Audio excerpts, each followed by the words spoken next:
Hello, my name is Kabera. I'm a filmmaker from Rwanda.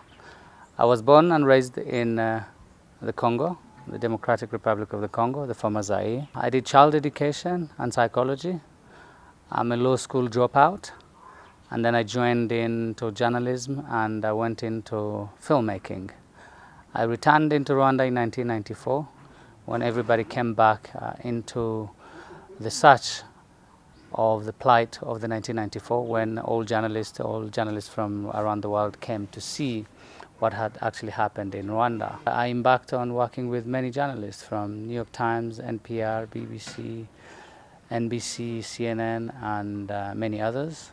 That's the time when I really acquired my skills of journalism and communication. I embarked into film in 1998 when a friend of mine and the journalist cameraman came by, and when we did strike a conversation for the need of making a movie on the genocide. Together we decided to make the first feature film on the genocide, a movie titled 100 Days, which literally unleashed all the other movies on the genocide in Rwanda.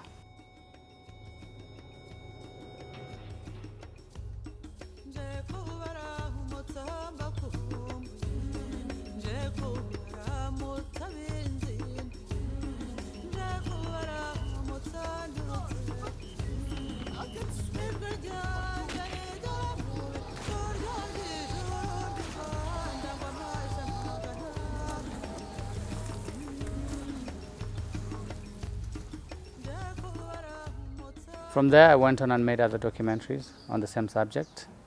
Then I decided to create an organization that would train young men and women to learn the basic techniques of making movies.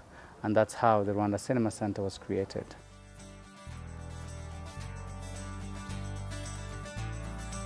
From the Rwanda Cinema Center, when we started making movies, short films, we said we have to make movies that have to be watched by our community.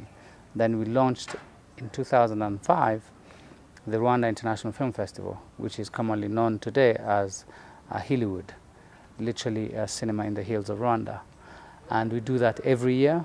We have young men and women who are solidly dedicated, who work around the clock to make these films, who edit these films, and who take these films into the hills.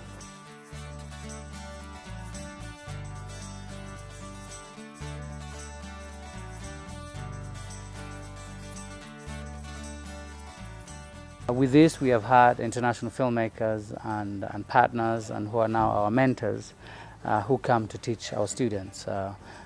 These are individuals such as John Tatotab, Jay Kagon, and many others who come to give classes. These are humble beginnings, but that are very, very meaningful to our organization and to something that was created humbly with no finances, if I have to say. What is also very important, it's one thing to have a center, but it's also one thing to have a consistent education program. And that's how we created the Rwanda Film Institute, which is also another component of our initiative to educate even much more students, and having even international mentors coming to give a class to our student. At the Rwanda Film Institute, we'll have classes. We'll have about 10 classes. And within 10 classes, we have like, a learning space, unlike what we are doing now in the limited space we have. We'll have accommodation wings for those who will be coming to teach our students, and for those who will need to have that exchange program. So it's a complex that is designed to accommodate our mentors or our visiting students, and also students who will be possibly coming from the countryside. But what is very, very important within the complex that we designed is that it has also got a movie theater.